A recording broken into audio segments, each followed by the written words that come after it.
right, everyone, welcome to day two, the end of day two of the Humanities Festival here at Calumet College of St. Joseph's. I'm Mark Cassello, the chair of the Humanities Department. And I want to tell you a little bit about our special guest today. I'm delighted and honored to have him here. Michael Puente is an award-winning reporter based in Chicago, Illinois, who's been covering the city and the surrounding region for over 2 decades. He was born and raised in East Chicago, Indiana, and he's an alumnus of CCSJ. Puente began his journalism career at the Post-Tribune newspaper in Indiana, where he covered crime, politics, and education. He then moved to the Chicago Tribune, where he covered the city's suburbs, and served as a correspondent for the paper's Spanish-language publication, Hoy. Since 2006, Puente has been a reporter for WBEZ, the Chicago-based NPR affiliate, where he covers immigration, politics, and general assignment news. His reporting has been recognized with numerous awards. So please join me as we welcome Michael Puente to CCSJ.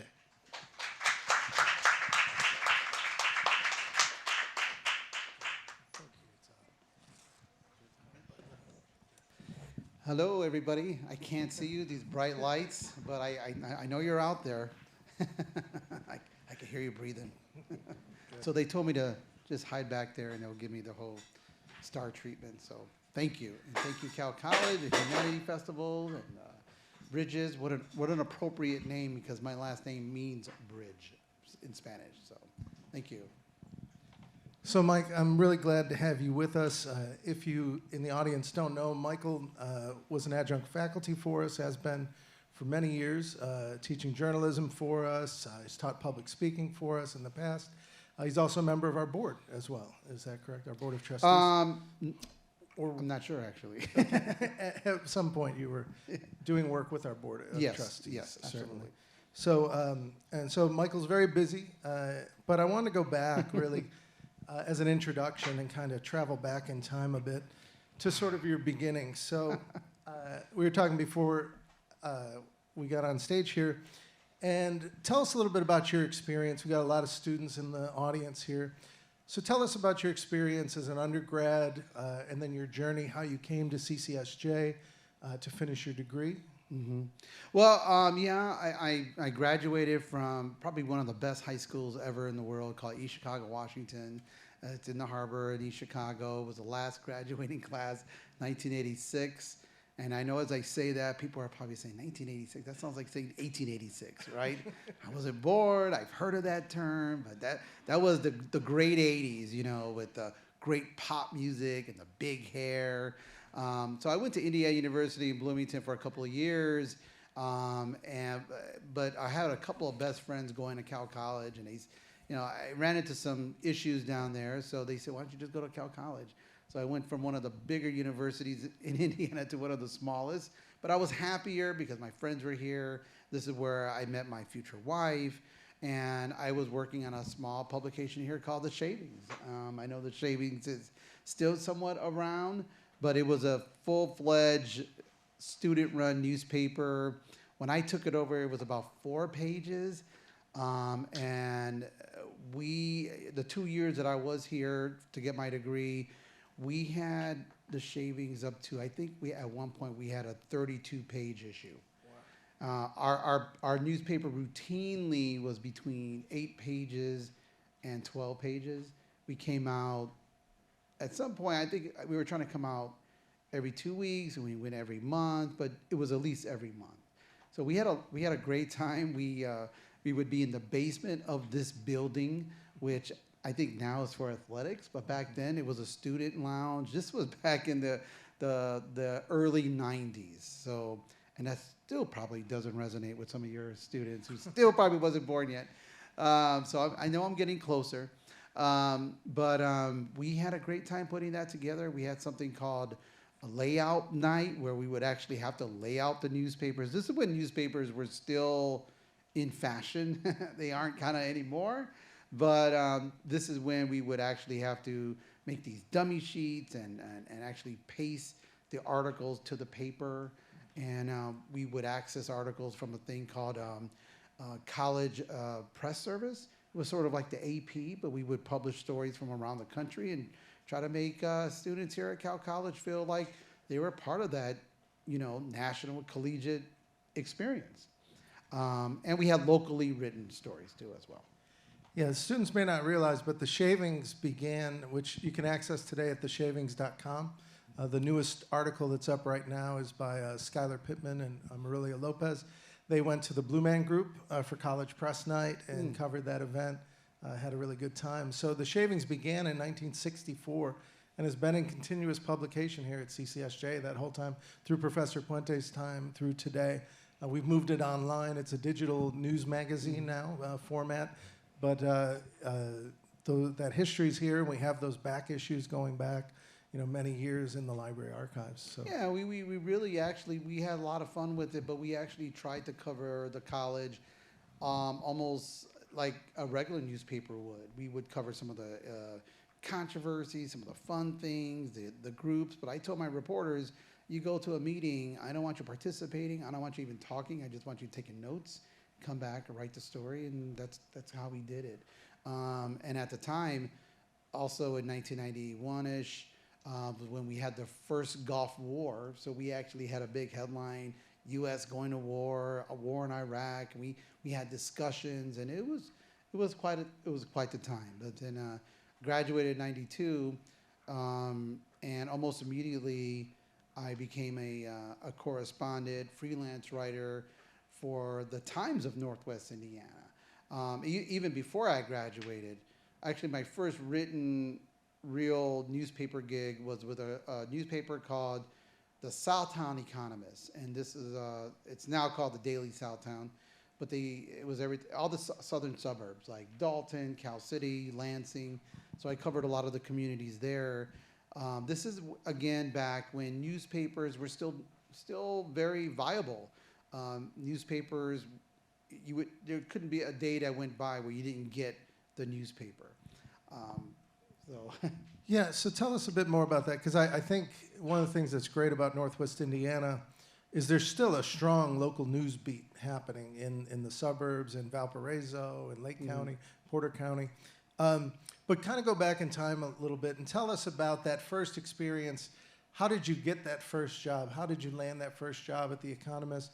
What did you need to have ready? Because I think a lot of things have changed, time has passed, but a lot of things haven't. I think what it means to be professional, what it means to build a body of work, to demonstrate your skill in an area, those things are sort of timeless. So tell us a little bit about, those butterflies, that first kind of feeling of putting your foot out into the professional world.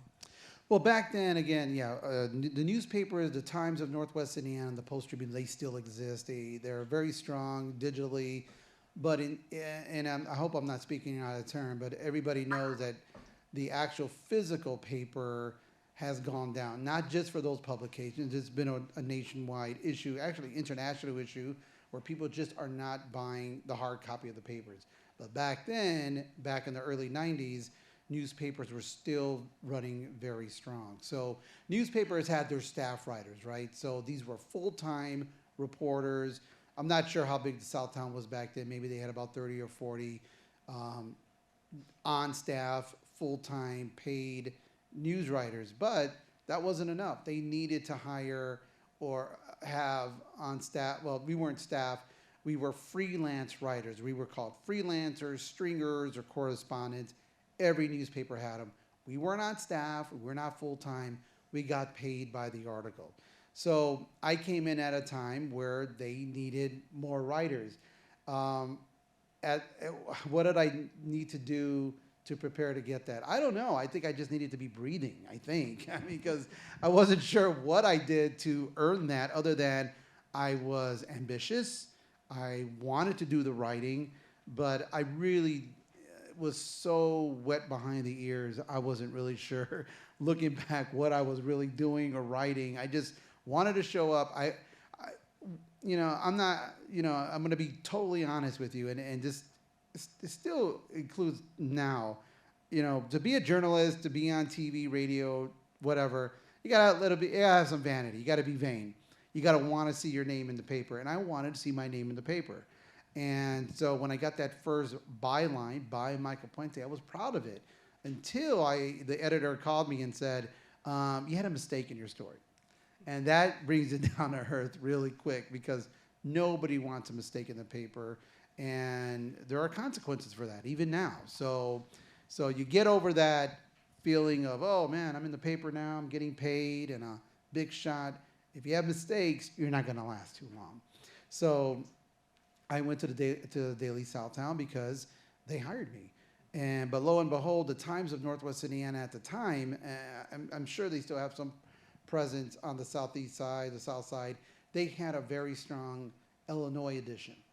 And so I jumped ship right away and went to write for them. But even that didn't last very long, for maybe about a year, where after I graduated, I almost immediately went then to the Post-Tribune. The Post-Tribune at the time, there's a lot of, you got to think of in Northwest Indiana with the two newspapers, almost like the Sox and the Cubs. It was, the Times were very dominant in Hammond, East Chicago, Highland, Munster, places like that. And the Post-Tribune was very dominant in Gary, Portage, Porter County, Maryville, Crown Point. And those newspapers often fought against each other for dominance. And it was a little odd for me living and growing up in East Chicago to work for the Post-Tribune. Even a lot of the staff writers were kind of like, well, why are you working here? Shouldn't you be at the Times? It's almost like living on the north side, but playing for the White Sox. it was that strident. But, you know, that's the paper that wanted me. But I was still a stringer there. Again, the Post-Tribune probably at the time had about 60 staff writers, full-time staff writers. I just wasn't good enough yet to get on staff. So I started stringing. A friend of mine at the time, who was a stringer for the Post-Tribune named Matt Tully. And that name probably doesn't mean anything to you, but Matt, after about 6 months, got on staff. He was just, I thought I was good. He was even better. Now, unfortunately, Matt is no longer with us. He died probably about 5 or 6 years ago. But if you Google his name, he became a prolific writer, not with just the Post-Tribune, but with the Indy Star. He became their dominant political columnist. And he became one of my best friends. And I miss him every day. But that's, you know, you become friends with so many people. And Matt Tully was just, he was a phenomenal writer, and that's why he went up fast. And I kind of toiled as this freelancer for the Post-Tribune for like 3 years, and before I got on staff. But once I got on staff, I was there for about another 8 years. So you brought up this term stringer, and I don't know if anybody in the audience, if they're familiar with that. So give us like the day in the life of a stringer, because maybe some of these students are out here, they've got some writing talent, some media talent. What could they expect if they go out for that kind of freelance job? Today there's multimedia journalist jobs out there. Tell us what that day might look like for them. Well, for a stringer, it's a little bit different now than, it's basically you're not a full-time employee of that publication. They pay you by what you produce. I am not a full-time employee of National Public Radio, although I do stories for them and I get paid by the story. I'm a full-time, of course, with WBEZ. So there's even TV reporters who are called per diem reporters. You probably wouldn't know who they are on Chicago TV. I know who they are, but for the viewer, they may not know. They'll get an assignment. I'm sure they work in the newsroom, but they're just not full-time employees of that organization. A day in the life. Well, since I got paid by the story at the time for the Post-Tribune, I wanted to have as many stories in the paper as possible. So it would be nothing for me to write 2 or 3 or even 4 stories in one day. They could be anything from, we used to use column inches, an 8-inch story, a 10-inch story, which probably were about maybe 300, 400, 500 word stories, maybe sometimes 1,000, depending what the story is. So you always have to be hustling. You always had to be hustling for this one story. I think where we had, again, you had your full-time staff writers, but then they had this sort of bullpen of freelancers, right? So I think where I made my mark, and I think where a lot of correspondents make a mistake, is they do go with quantity over quality. And I always wanted to write a quality story, although of course you wanted to make that money at the same time. So I think I set myself apart. There was a really big story that happened in Gary. This was back in probably 92, 93, where I think I turned heads with some of the editors wanting me to become full-time. Two South Shore trains collided. It was right a little bit beyond the Gary Airport, a little bit east of that. This was back in 92, 93. And this was a huge story. Chicago media was down here. Everybody was down here. Every staff writer with the Post-Tribune was on this story, either at a hospital, on the scene. There was a lot of victims, injuries. So I called my editor and said, hey, where do you want me to go? And they're like, no, we've got enough. We got enough help. And I was just like, oh, no, you're not going to have this big story in Northwest Indiana. I'm not going to be a part of it. I mean, so close to my house. I was in East Chicago at the time. And so I said, you know what? Forget it. I gotta watch my language here, I know. So I said another word other than forget it. I'll let you guess what that is. I went to the scene. And so there was a lot of chaos going around. And so I just started talking to people, emergency personnel, some of the victims. And I called my editor, and at the time, I'm not even sure if we had cell phones at the time. I don't know if I went to a payphone or what, and say, hey, I was talking to this person, and do you have this? They're like, no, and well, maybe you should go to St. Catherine, and I'll send another reporter there. I'm staying here. And I had such great material that they were like, no, just stay put. We had another staff writer there who at the time was a very prominent reporter at the time, but he wasn't getting the stuff I was getting. So they just said, stay put. And, I filed about 2 or 3 stories for the next day paper.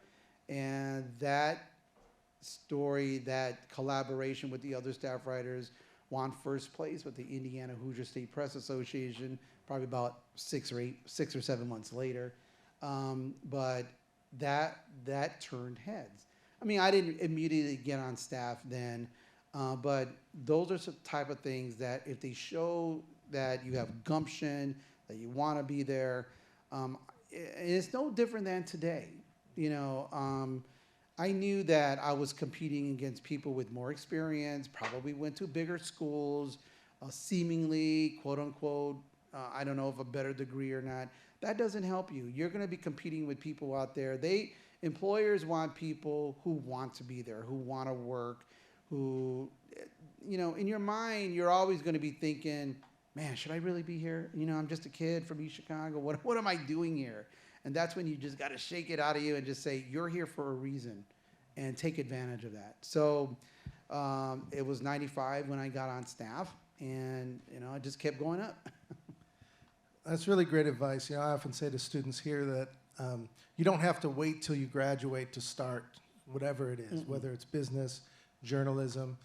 There's stories all around us that can be covered. There's stories in your lives that other people can't cover, that you've got those insights and those connections and those sources to tell. So it sounds like that was a mixture of your own ambition and sort of being in the right place and taking advantage of that moment. And I think that's important too, is recognizing those moments. There was something you clearly you knew that was a time where you could rise to the occasion.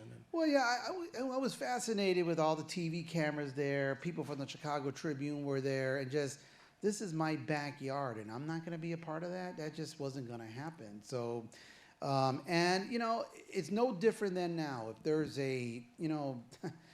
you've got these cell phones, right? And everybody becomes a journalist with these cell phones. They take videos, it goes viral. Everybody wants that viral piece of tape.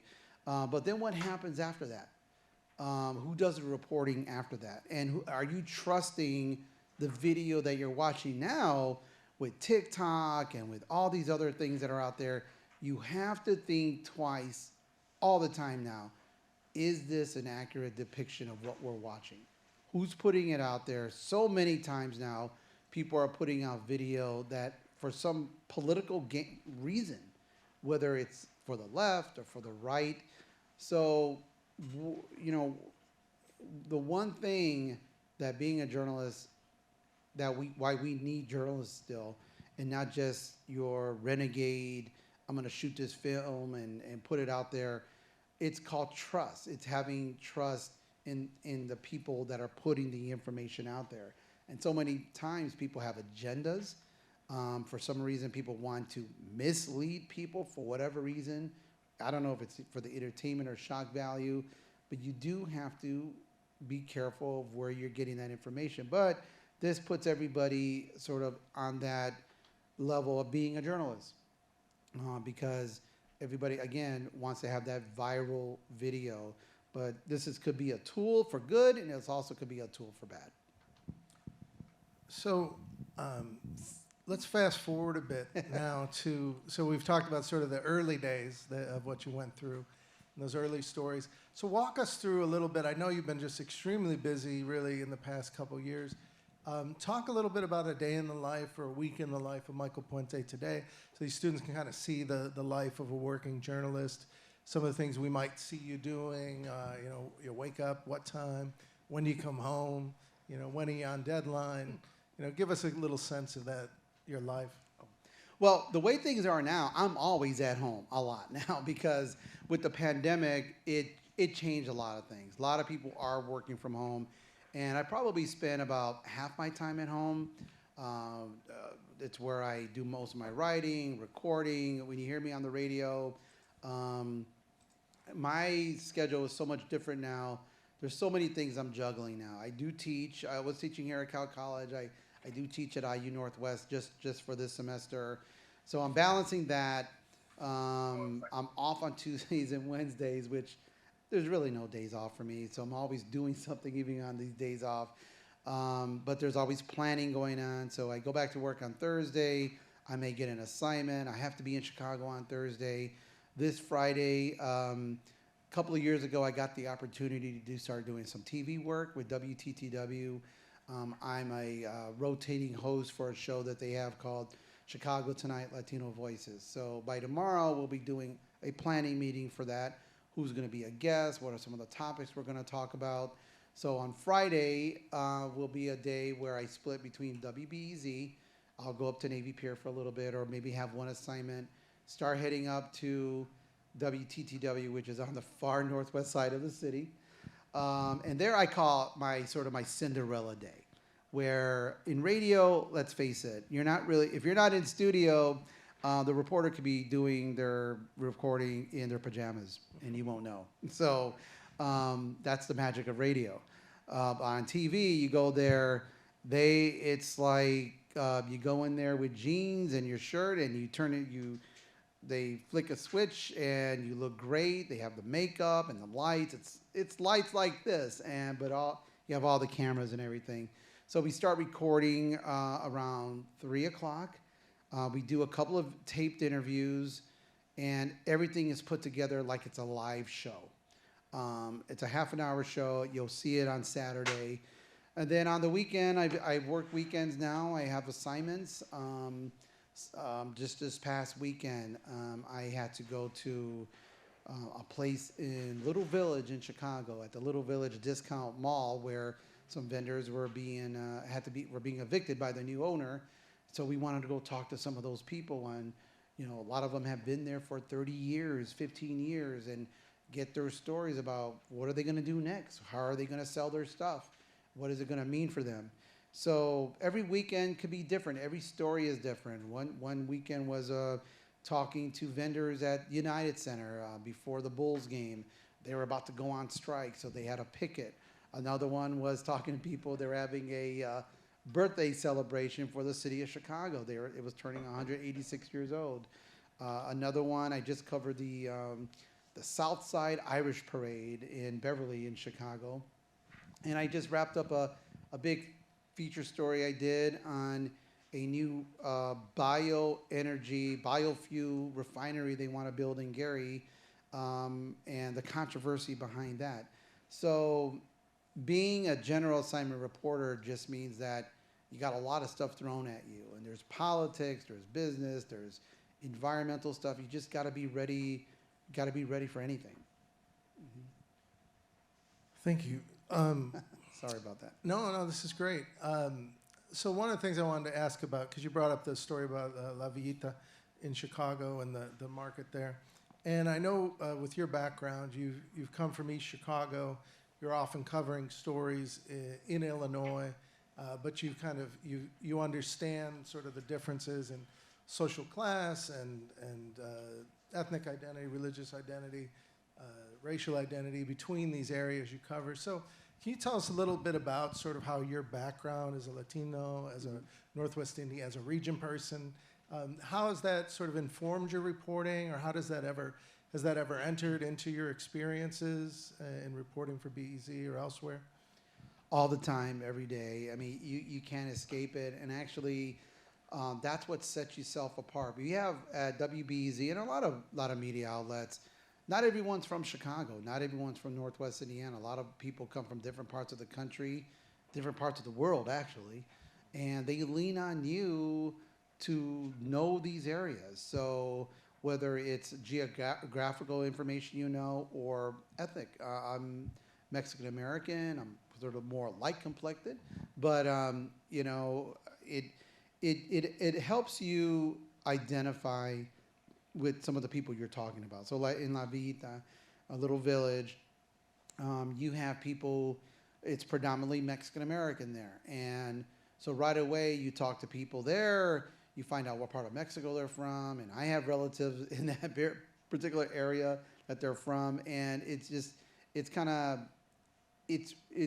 can be kind of like you're talking to people that they're kind of amazed that you're from Mexico or your family's from Mexico, and you're talking about the same areas, the same hometowns, and they're like, they came maybe 15, 20 years ago, and my family, my grandfather, in fact, my grandfather arrived to the United States 100 years ago, this year, 1923. My grandfather, Guadalupe Saldana, he left Mexico in this little town called San Francisco de Rincon, Guanajuato, in central part of Mexico. He left when he was 13 years old. And he came to East Chicago and at 13 years old. And when he got a little older, he got into the mills. He did a lot of little weird jobs, but that was 100 years ago. So his effort by leaving Mexico is why I'm standing up here right now. But it also helps me identify with some of the people and their struggles with just being here in the United States. And I'm not gonna lie, that often can become in conflict. You want to be fair to both sides, but at the same time, you are who you are. And I always tell my kids or students that I talk to, I've come to realize that pride in anything that you are it's a defense mechanism. Pride is a defense mechanism no matter what it is, because whatever you're proud of, whether it's your racial background, your ethnicity, your gender, sexuality, where you're from, if you're proud of that, it's because whatever you're proud of, someone has tried to use that against you. So right away, you want to draw on that as like, well, if you think being Latino, or you think being short, or if you think being from Northwest Indiana, or the South Side, or a Sox fan, whatever it is shameful, but I'm going to turn it around and make it into a positive. So you can't separate that when you report. And that's part of your experience. Again, in journalism, and the way journalism I know, you want to be fair to both sides, but at the same time, you are who you are, and that's why they're sending you to that story, because you have a common bond with these people already, and that might make them feel more comfortable to talk to you.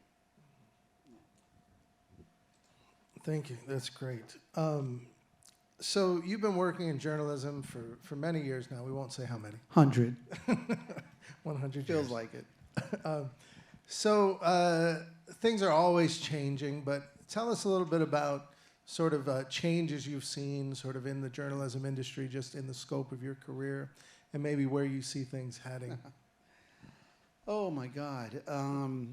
That's, I started at a time, again, where there was no cell phones, there was no social media. I kind of think it was easier for a reporter back then, because back then you didn't know anything about the writers showing up to cover an event. Now, if a reporter doesn't have some kind of Facebook presence, Instagram, TikTok, or Twitter or whatever, you find them odd. And it's almost impossible for a reporter it's impossible for you not to learn about that reporter, and that can have consequences to that. Because as a reporter here, if you go on my Twitter feed or Facebook or whatever, if I'm covering, say, a political rally, and let's say it's more for a Republican candidate, let's say it's for Trump, right away people will say, oh, on your press pass, it's Michael Puente, WBEZ, it's public radio, so that means you're left-leaning or you're a liberal, and everything else that comes out with that. Or if you're just covering something that is even innocent, like, baseball season's going to start pretty soon. Let's go cover the Cubs home opener. Well, everybody knows you're a Sox fan. Mm-hmm. And so, but does that automatically mean you're not going to be fair to the Cubs if you want to just keep it on a very innocent level? Or it's because if you work for what people might deem as a left-leaning or liberal radio outlet, that you're not going to be fair to these people at this political function.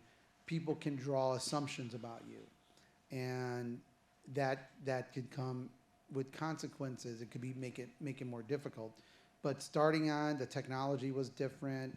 Nowadays, newspapers are on the brink. Are they going to survive? Because ad revenue isn't there. You don't have print publications are it's not the same as it was. So even dominant newspapers, the Chicago Tribune, the Sun-Times, they're struggling. Even publications that are super important for us, for our democracy, New York Times, Washington Post, they're struggling too. They're feeling the pinch. It's because people just aren't getting their news the same way. And radio and TV, you can throw that all into the mix too now. So the media landscape is evolving, it's changing. What are we gonna have in 10 years, 15 years from now? It's hard, because also people nowadays tend to gravitate towards outlets that they agree with.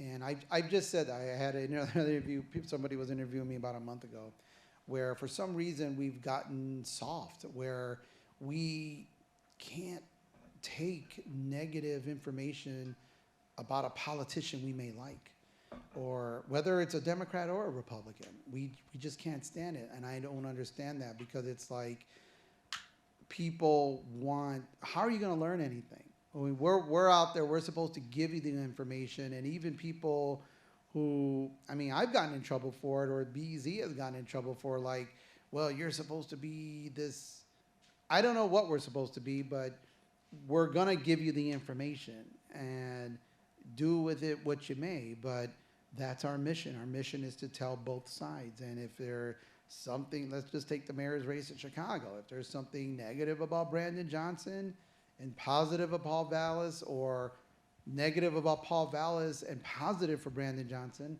then we're going to tell you that. And it's up to you to decide from that who you're going to go with. We're not in the business of hiding information or downplaying things. Even in Northwest Indiana, we got some big mayor's races coming up in Gary and East Chicago, and that's even harder for me because I live in this area and people are trying to pull you from one way or another. But as a journalist, everybody wants to be liked. I don't want to have enemies out there. But for me, what's even more important than being liked is being respected.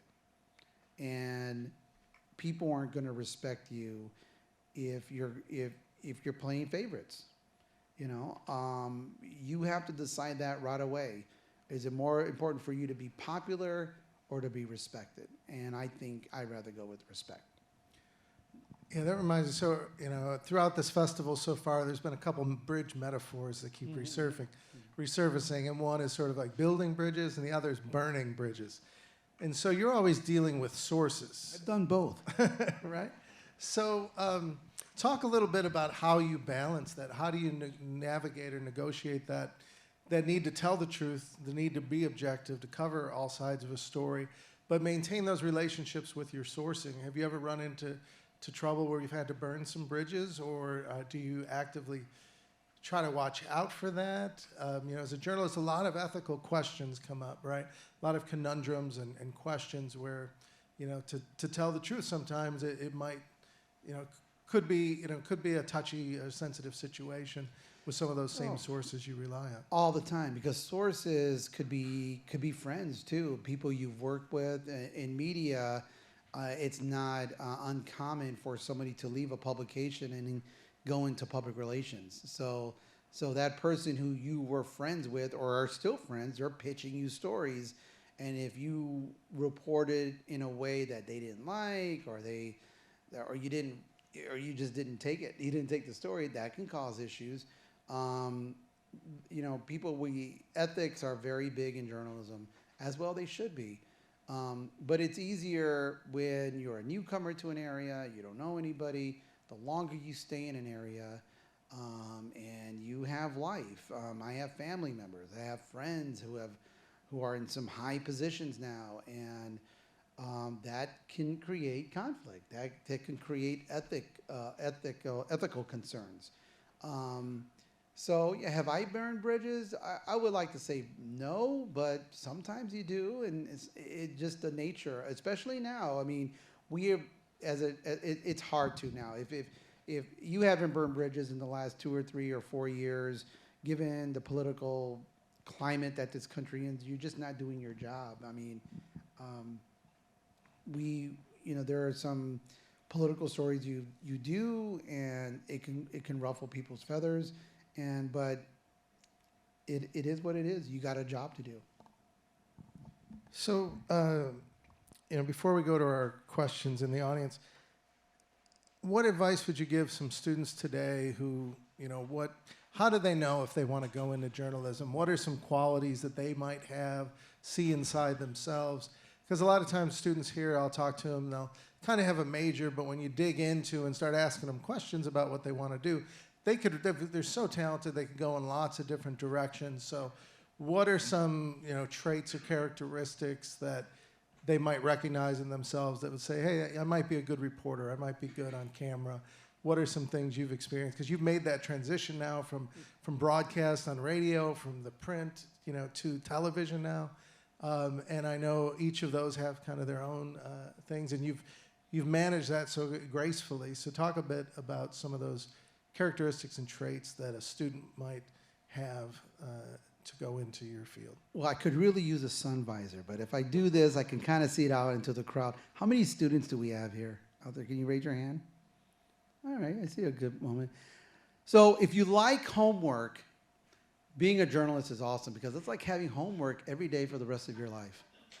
So I think you have to naturally be interested in things. You just have to be, no matter what it is. I have this I hate cold weather. I'm just like, even outside right now, it's kind of a nice day, but it's still cold for me. I don't know why that is.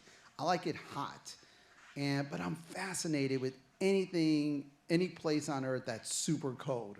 So there's a documentary out there about living in the Arctic, or below zero and things like that. I'm just fascinated too. You have to just be naturally interested in people, in their plight. The thing about journalists too, I've been a guest on TV shows or radio shows where we're supposed to be the experts on stuff. We're not the experts. We're just, we're inquisitive. The people out there that you talk to are the experts, and you gotta be willing to sort of get out of your comfort zone. No matter what that is. I used to think when there's a certain level of guilt that comes in when you're a reporter, and I'll explain why. Oftentimes, when you're a journalist, whether it was with a newspaper or radio, you know, sometimes you're talking to people when they're in a very tragic state. And I've done stories, like, for example, the first story I mentioned about the train collision, where you're talking to people when they're scared, when they're going to the hospital, when they have an injury. A few years ago, there was a big shooting at Mercy Hospital on the south side of Chicago, where one of the doctors who was killed was actually from Indiana, from Northwest Indiana, from LaPorte area. So I went to go talk to the family there. When I was a newspaper reporter, there was a lady whose son collapsed on a track at a high school. I think it was Portage, and I think he breathed in some gravel. Well, you know, he became bedridden for much of his life after that. And so I went to go talk to her. And so when I would leave some of these tragic things, I even cover the 4th of July Highland shooting, a mass shooting last year. I was assigned to cover. I was working that day as the 4th of July reporter. But you go into these people's situations and you leave and you go, you know, almost like, whew, thank God that I get to leave that and I get to go back home to my family. So there's a little bit amount of guilt in that. You feel fortunate, but you go into people's lives. They want to tell you stories. And I always say, like, if I was in their position, I don't know if I would talk to a reporter. You know, you don't know. I mean, then later on, we're submitting these stories for awards. And I always find that odd, but that's just kind of, well, everyone wants to be awarded an award for their story. Sorry, I got to keep drinking. So you just have to be naturally inquisitive. And there's so many different brands now of journalism that, you know, to me, I think building trust, telling the truth, telling both sides, even if it's a side that you don't necessarily agree with personally, nobody cares about what you think. It's getting the information out there that I think journalists, I think it's a dying breed, unfortunately. I think journalism is democracy. You cannot have a democracy without a free press. And there's so many things that are happening out there now that is to suppress press freedom. And once we lose it, we're never going to get it back. So I'm very protective of it, but it has to be done right. So, but if you're willing to get out there and yeah, if you have a pretty face and you're talented and look good on the screen, you'll get a job and you might make a lot of money. But if the goal has to be providing the truth, providing both sides out there. So good luck, but I do think there are opportunities out there for young people to do it. No, that was great, and I think you really brought it back to the humanities and the questions of ethics, justice, democracy, truth, finding these things, and even beauty, looking good on television. Which I'm not saying I do. Believe me, I hate myself the way I look. So, all right, well, I'm going to trade mics with you, Mike, and okay. I'm going to go out in the audience and get some questions from the field there. Okay, don't trip, because it is dark. These lights are bright. Okay, and that should be long enough. Okay, all right. Go back to your seat. Okay, so let's head out here to the audience and see, anybody have a question for Michael Puente here in the back? Looks to be Dr. Penninan. I wonder if you could, well, I know that you could, would you reflect a little bit, please, on the demise of the old-fashioned paper newspaper? Why do some people still prefer to read a physical paper? How is the experience of reading an old-fashioned paper different from getting our news elsewhere? And assuming that the paper eventually becomes extinct, is there anything that we are losing? Oh, yeah. I think people of a certain age just, you know, like that feel of the newspaper. the ink on their hands. I often call it ink poisoning. Uh, you know, I think it's just a habit. I think it's just the one thing about getting a newspaper is that you're seeing all the articles. If you go to a website, you're clicking on the stories that you want to read. Where if you get a newspaper, you're seeing everything. You may see something in there that you weren't expecting to read, but you're going to read anyway. And if you come up from a certain generation like me, you enjoyed reading the columns, the columnists. You enjoyed the ads too. You enjoyed the comics, the crossword puzzles. It's just of a different era. And what are we losing? Well, here's the thing though about getting a newspaper today. We're so saturated with our news every day. You pick up your phone, you get the breaking news. You see something on Twitter. It comes to you right away, where if you get tomorrow's paper, it almost feels like old news. You're reading yesterday's news. There was a time when newspapers there used to be afternoon newspapers. This was back in the 60s and 70s, where newspapers would come out at 2 or 3 o'clock in the afternoon. That's why you would have paper boys. People would leave school and get their bike and get their bag full of newspapers. I know I'm saying things of like, what? This was in America? The milkman. That's when people would ride their bikes and have a basket of newspapers, and you see it. They would flip the newspaper out to the doorstep. If you look at the movie The Truman Show, it shows that. I was never a paper boy. Ironically, I was like, I don't want to do that. But it was a thing. And one of my first newspapers that I was going to get hired on, it was funny, was in Muncie, Indiana. It was called the Muncie Evening Press. And that was an afternoon newspaper. And I remember going there to interview. It was like a day-long interview. It was a long drive, and I had to be there for like 6 or 7 hours talking about whether they were going to hire me or not. I didn't take the job, actually, because I was actually making more money just being a correspondent up here in Northwest Indiana. But that day that it happened, I don't want to get too gruesome here or anything, but that day when I went, because I picked up the paper, it was the day Jeffrey Dahmer was, let's just say he was in prison. He died that day in prison.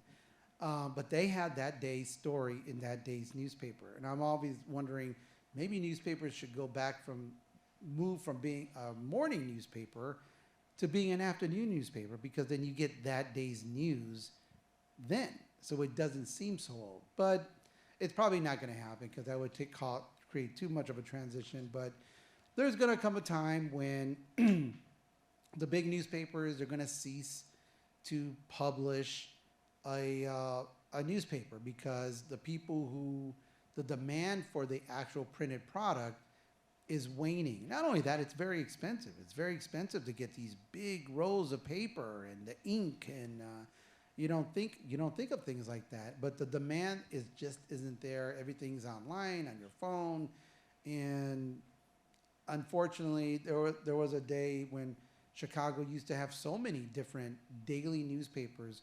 One of the things I still like to do, I don't get to do it often, if you go to a public library, and even here, I think at Cal College's library, they have microfilm. They have microfilm of old newspapers. I like going back and reading from the early 1900s, 1800s, the Chicago Tribune, the Sun-Times back then, the Chicago Daily News, and just seeing some of the stories they used to write back then, the style in which they used to write, the terminology is so much different now. Things that you could write back then you can't get away with now.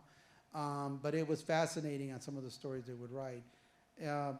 Unfortunately, don't go back and say, oh, Michael Puente is saying the Sun-Times is not going to print a newspaper anymore. I'm not saying that yet. And the Sun-Times is actually part of Chicago public media now, just because as a for-profit newspaper, it just wasn't working for them, so now they're nonprofit. And that model may be getting duplicated elsewhere around the country, we'll see. But newsprint, the newspaper, it may be of a bygone relic. How long they're going to continue to last, I don't know. I wish there would be a resurgence. Maybe there will be a resurgence, just like we see with actual vinyl records. They haven't gone away. In fact, they're stronger than ever now. They're more expensive now. But hopefully maybe there'll be a resurgence. But there needs to be people willing to buy the printed product. And I'm not sure there is. All right, let's go. Let's see some other questions here from the audience. Here we go. We've got one. It appears to be Dakaya McNeil, CCSJ student in my genre class. Yeah, so what advice can you give to someone that's trying to get into journalism, like say become a journalist somewhere, like what advice would you give to trying to break out? Well, let me ask you first of all, what kind of journalist do you want to be? Where do you want to be? What do you want to do? Kind of, since I like writing, probably be like, I haven't really thought about it yet. I just know I wanted to do something with journalism. You like writing. Mm-hmm. Do you want to like write, or do you want to do something like radio or TV or what? What do you? I'm just trying to. I want to best appropriate to answer the question. Just like on radio. Okay, so would radio at this point of your life be considered sort of a dream job? Yeah. Yeah. Okay, so I tell my students, and I also tell my kids, one is about to graduate in college and one's about to go into college. I tell them, don't have a dream job. Get that term dream job out of your head. I say that all the time because when you have a dream job, I had a dream job. I had a dream job of going into TV right early on in my career, and I didn't do it because I think you put that job on a pedestal, and it's almost unreachable. You just build this up so much in your head that you get nervous, or it just feels like something you're never going to ever achieve. So think of the job you want and make a plan to get it. Just make a plan to be there and see yourself being there. So I would say, okay, so you want to go into radio. What are my options locally? Let's say if you're from the south side of Chicago or Northwest Indiana. So, okay, you got WJOB, you got WLTH, you've got Lakeshore Public Radio. They're always looking for people. They're always looking for people on air, people to work. Now, I'm not saying you're going to be rich. I'm not saying you're going to make a lot of money doing that, but you'll get your feet wet. You'll be around the environment of radio if that's what you want to do. If it's just that you want to hear your voice, you could start doing that now. You could do your own podcast. You can, well, Mr. Puente, I don't have any equipment. Well, if you have a cell phone, you can record your voice and start, recording yourself, talking about a particular subject. Have a guest on there, and learn how to do editing, audio editing. It's not hard. There's actually software. I actually have done recording on my cell phone, both video and audio, and edited it for on air. When you're in the field, those are the tools you have. And especially if you can't afford a lot of fancy equipment, that's how you can get started. And you can do some of your interviews on SoundCloud. You can post it on there. You can just have your own podcast. Again, you may not make a lot of money at the beginning, but you'll learn how to start doing radio, how to start doing interviews, and people will hear your voice out there, and you get your name out there. So I think right now, in a way that I didn't have growing up, there are opportunities out there for you, if you're real serious about going to radio, for you to do it.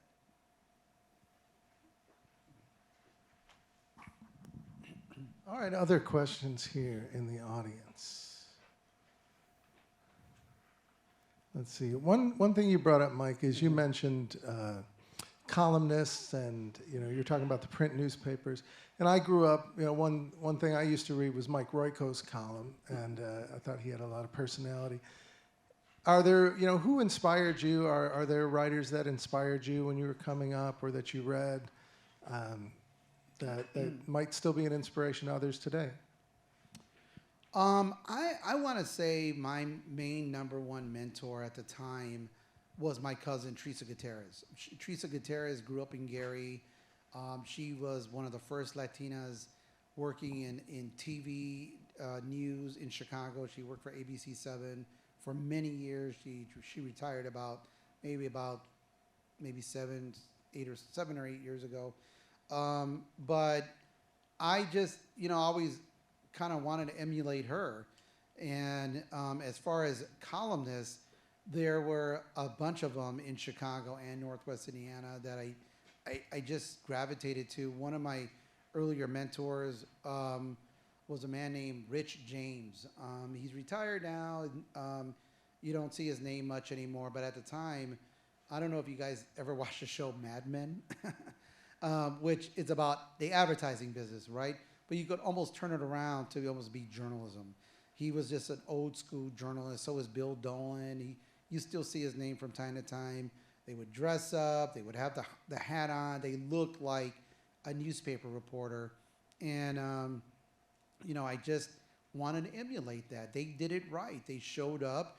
They were respectful. I don't think as a journalist you have to be nasty, but you just need to play the part. You need to be like Jimmy Olsen or Clark Kent. You go out there and you talk to people and you look the role.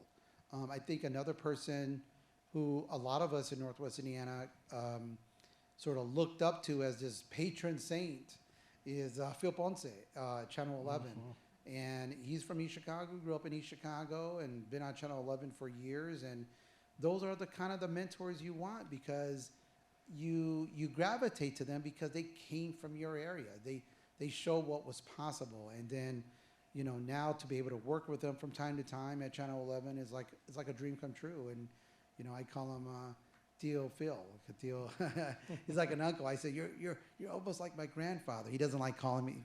Don't call me. I'm not your grandfather. Call me Tio. I'm like, okay, I got it. So, you draw to people who come from your area, and if I could be a source of somebody's mentor or inspiration, I'd be honored to be that because, oftentimes, we're in an area that we have a chip on our shoulder. We're not exactly Chicago. We're not exactly Indianapolis. We're a little rough around the edges, but a lot of talent comes from this area. I just interviewed for WBEZ a young actress named Amina Nieves, and she comes out on this show for Paramount called 1923, and she's phenomenal in there.